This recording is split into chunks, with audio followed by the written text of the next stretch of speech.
Good morning everyone. Current affairs के नए session में आप सबका एक बार फिर से स्वागत है। तो डेली का करंट अफेयर्स का जो सिलसिला है, इस तरह से ये आज जो वीडियो ये है इसका 5वां एपिसोड है। ठीक है, तो चलिए हम लोग शुरू करते हैं पढ़ना करंट अफेयर्स। ओके, शुरू करने से पहले एक बार कहना चाहूँगा, यदि पहली बार इस चैनल पे आए तो एक बार सब्सक्राइब करके जाइए, क्योंकि डेली का करंट अफेयर्स आपको मॉर्निंग में मिलता रहेगा इसी चैनल पे। ठीक है, अभी आपको वीडियो अपलोड कर रहे हैं, कुछ दिनों के बाद आपको लाइव आपका जो करंट अफेयर्स है इसका सेशन मॉर्निंग में चलता रहेगा। ठीक है जी, तो आई होप चलिए आप सब लोग जुड़ गए हैं, तो चलिए शुरू करते हैं आज का करंट अफेयर्स का सेशन। तो पहला क्वेश्चन ये रहा, हाल ही में हुए नियुक्तियों में कौन सुमेलित है। ठीक है, आपको बताना है कि जो कुछ नियुक्ति हुई है हाल ही में वो कौन सा जो है सुमेलित, यानी कि ऑप्शन जो है वो सही है, आपको बताना है। ठीक है जी,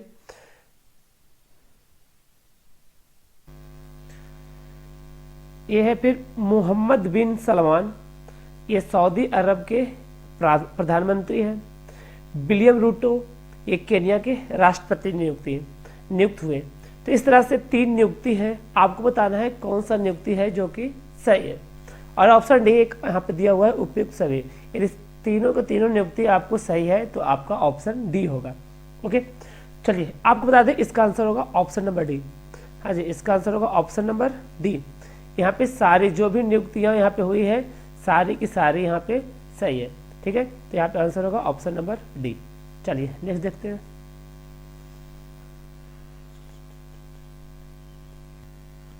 ओके, नेक्स्ट है आपका, सितंबर 2022 में नीरज चोपड़ा के द्वारा ज्यूरिख में आयोजित किस खेल चैंपियनशिप में जैवलिन थ्रो में स्वर्ण पदक जीतने वाले पहले भारतीय बने।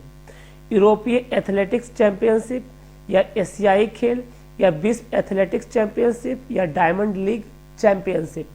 कौन से प्रतियोगिता में इन्होंने पहले भारतीय जो थे जैवलिन थ्रो जिन्होंने स्वर्ण पदक है वो जीते हैं, आपको बताना है इसका आंसर। ठीक है जी, कौन से यहाँ पे चैंपियनशिप था जो कि ज्यूरिख में, आपको स्विट्जरलैंड में ज्यूरिख जो आता है वहां पे हुआ है। देखिए इसका आंसर होगा option number D. Option number D, diamond league championship. Diamond league championship जिसमें नीरज चोपड़ा जो है उन्होंने स्वर्ण पदक जीते हैं।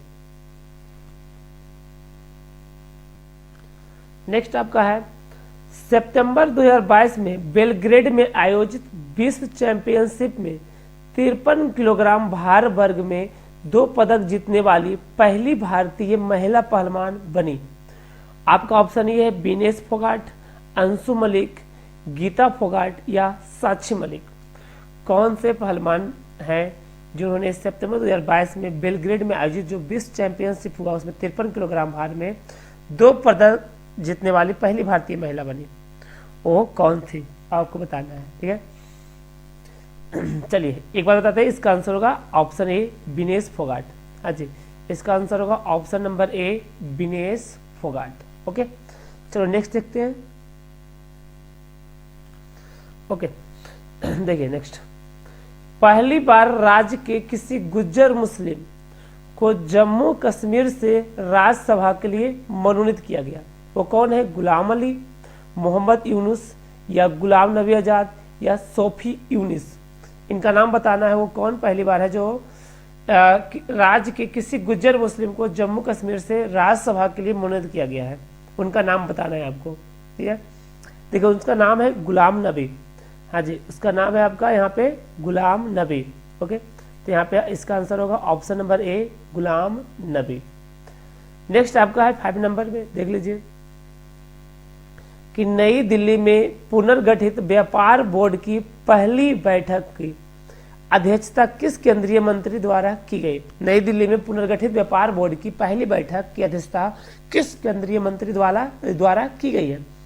पहला आपका है पीयूष गोयल, फिर उसके बाद है स्मृति ईरानी, फिर है अश्विनी वैष्णव, फिर निर्मला सीतारमन जी।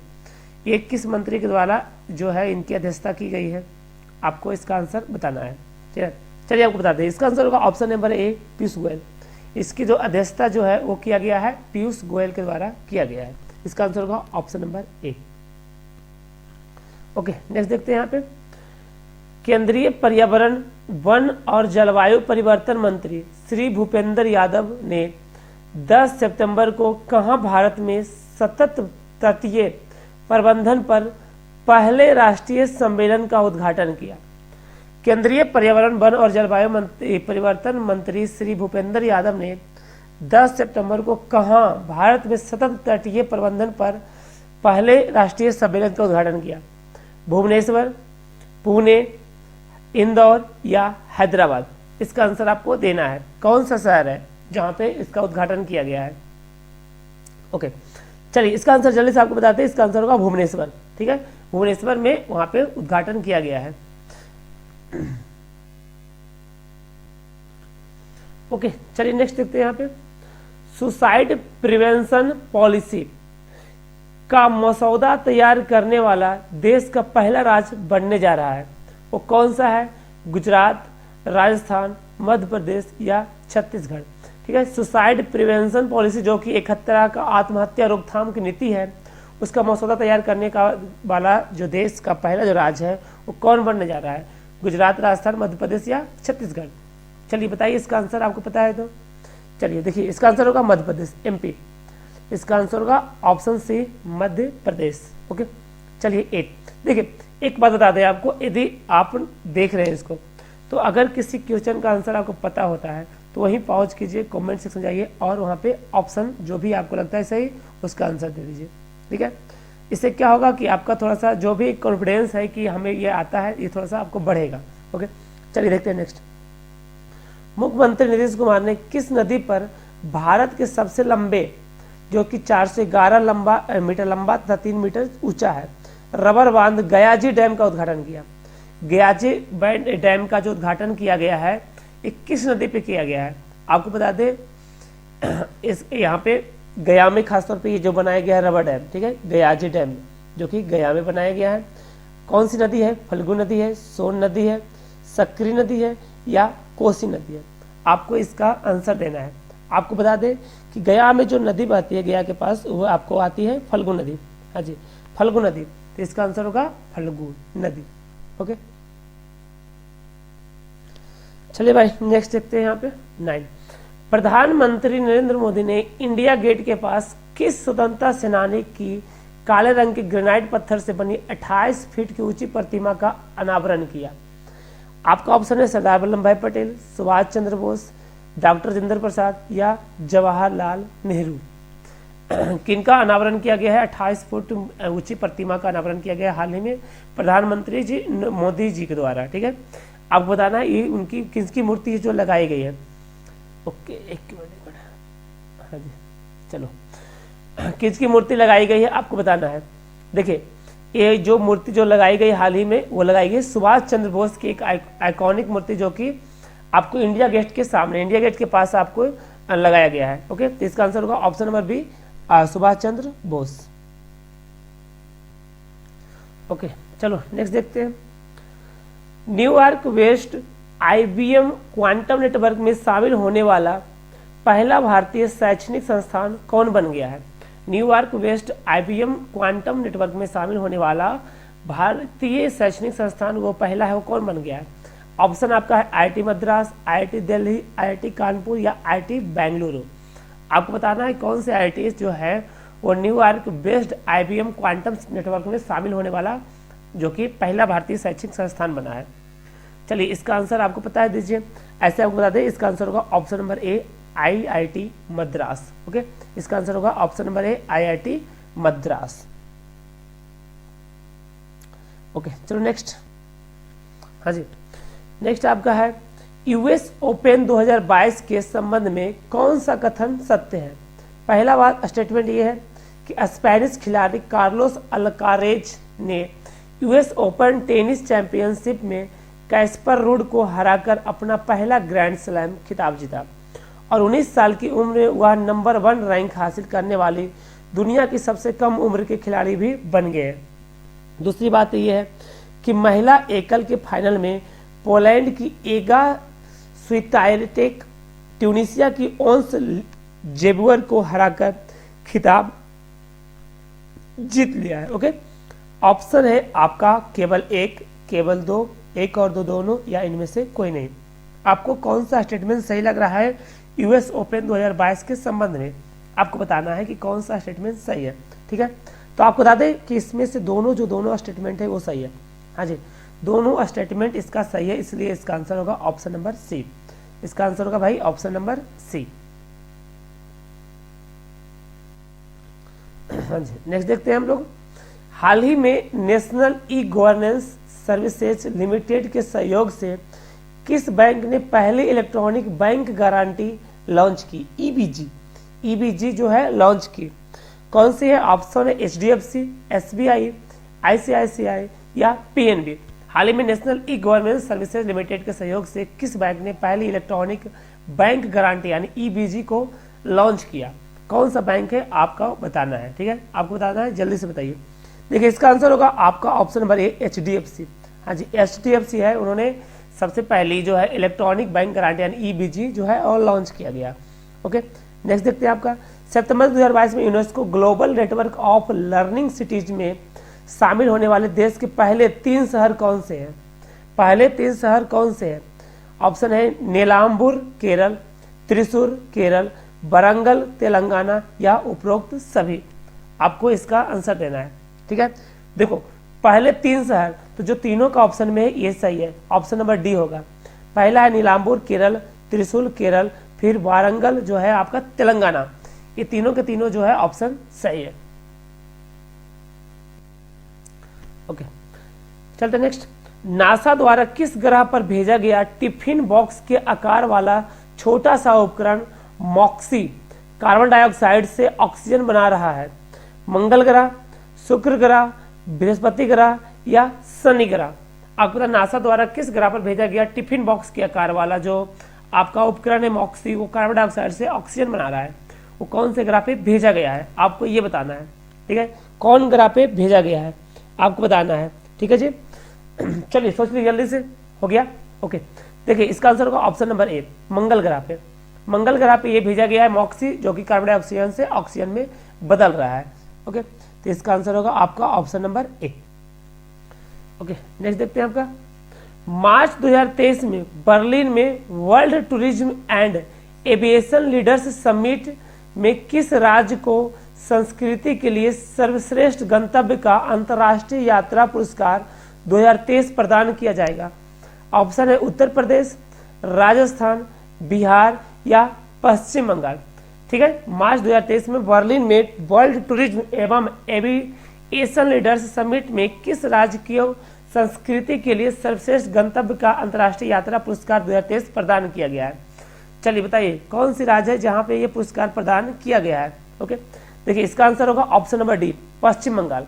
ओके, पश्चिम बंगाल को यात्रा जो ये जो है पुरस्कार आपको प्रदान किया गया है, इसलिए इसका आंसर होगा ऑप्शन नंबर डी। चलो नेक्स्ट देखते हैं जल्दी से। संयुक्त राष्ट्र विकास कार्यक्रम यूएनडीपी द्वारा जारी संयुक्त राष्ट्र मानव विकास सूचकांक 2021-22 में एचडीआई मान 0.633 के साथ भारत में कौन सा स्थान प्राप्त हुआ है? 135, 136, 137 या 132? ओके, आपको बताना है कि भारत का जो स्थान था वो कौन सा स्थान था। ओके, चलिए अगर पता है तो इसका आंसर दीजिए जल्दी से। देखिए आपको बता देते हैं, इसका आंसर होगा ऑप्शन नंबर डी, 132। संयुक्त राष्ट्र विकास कार्यक्रम द्वारा जारी जो संयुक्त राष्ट्र मानव विकास सूचकांक 2021-22 में एचडीआई मान 0.633 के साथ भारत में कौन सा स्थान प्राप्त किया है? तो इसका आंसर होगा 132। चलिए ओके, नेक्स्ट देखते हैं हम लोग। 2021 में पद्मश्री अवार्ड से सम्मानित सारण जिले यानी बिहार के ही रामचंद्र मांझी, जिनका हाल ही में निधन हो गया है, का संबंध किस क्षेत्र से है? लोक कलाकार थे, लेखक थे, तबला वादक थे या संगीतकार थे? ठीक है, आपको बताना है 2021 में जो पद्मश्री अवार्ड से सम्मानित जो सारण जिले के बिहार के रामचंद्र मांझी थे, इनका जो हाल ही में निधन हुआ है वो किस से संबंधित थे? लोक कलाकार, लेखक, तबला वादक या संगीतकार थे? चलिए बताइए भाई। देखिए आपको बता दें, ये एक तरह के जो है वो लोक गायक थे। ठीक है जी, लोक गायक थे रामचंद्र मांझी, जिनका हाल ही में निधन हुआ है, जिन्हें पद्मश्री से नवाजा गया है 2021 में। ओके, नेक्स्ट है आपका, किस देश के द्वारा पूर्ण सौर संचालित मानव रहित हवाई वाहन यानी यूएवी जो कि ओमिंजिंग 50 का सफलतापूर्वक परीक्षण किया गया है? ऑप्शन है जापान, जर्मनी, रूस या चाइना। आपको बताना है कौन सा देश के द्वारा ये जो है वो किया गया है। हाँ जी, देखिए इसका नाम देखो ना, ओमिंजिंग 50, इसका आंसर होगा option number D, China. Okay, option number D, China इसका सही आंसर होगा। नेक्स्ट आपको बताते हैं, भारत के पूर्व नौसेना चीफ एडमिरल सुनील लांबा को किस देश के राष्ट्रपति द्वारा प्रतिष्ठित सैन्य पुरस्कार पिंगट जसा जेमिलंग या मेघावी सेवा पदक से सम्मानित किया गया है? वो आपके ऑप्शन ये रहा, सिंगापुर, यूएई, श्रीलंका या नेपाल। भारत के पूर्व नौसेना चीफ एडमिरल सुनील लांबा को किस देश के राष्ट्रपति द्वारा प्रतिष्ठित सैन्य पुरस्कार पिंगट जसा जेमिलंग या मेघावी सेवा पदक से सम्मानित किया गया है? ठीक है, सिंगापुर, यूएई, श्रीलंका और नेपाल। आपको आंसर देना है, जल्दी से बताइए इसका आंसर भाई। ओके, देखिए इसका आंसर होगा ऑप्शन नंबर ए, सिंगापुर। हाँ जी, इसका आंसर होगा ऑप्शन नंबर ए, सिंगापुर। 20 आपका है, प्रधानमंत्री नरेंद्र मोदी द्वारा अंतर्राष्ट्रीय डेयरी संघ विश्व डेयरी सम्मेलन 2022 का उद्घाटन कहाँ किया गया? विश्व डेयरी सम्मेलन जो है उसका उद्घाटन जो है वो कहाँ किया गया है? ऑप्शन आपका ये है, ग्रेटर नोएडा, पुणे, अहमदाबाद या लखनऊ। चलिए आपको आंसर देना है, इनमें से कौन सा होगा? तो इसका आंसर आपको होता है option number A, greater Noida. Okay, इसका आंसर था आपका आंसर होगा option number A, greater Noida. चलिए भाई देखते हैं नेक्स्ट हम।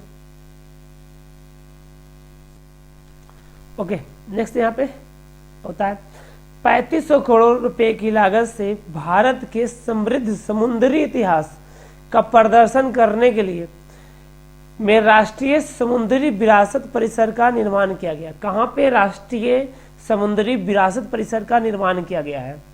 आपका ऑप्शन रहा कोचीन, कोलकाता या मुंबई या लोथल।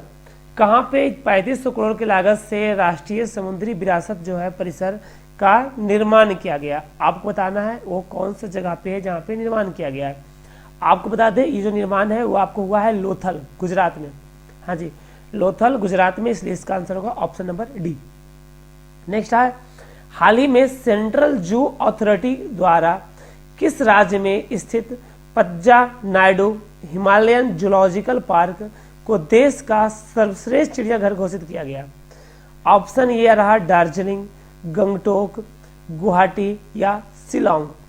चलिए बताइए इसका आंसर क्या होगा भाई।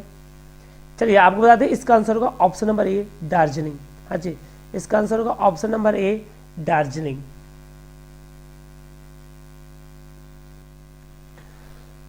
चलिए नेक्स्ट, 20 ग्रैंड स्लैम टाइटल जीतने वाले रोजर फेडरर किस देश के टेनिस खिलाड़ी हैं जिन्होंने हाल ही में संन्यास लिया है?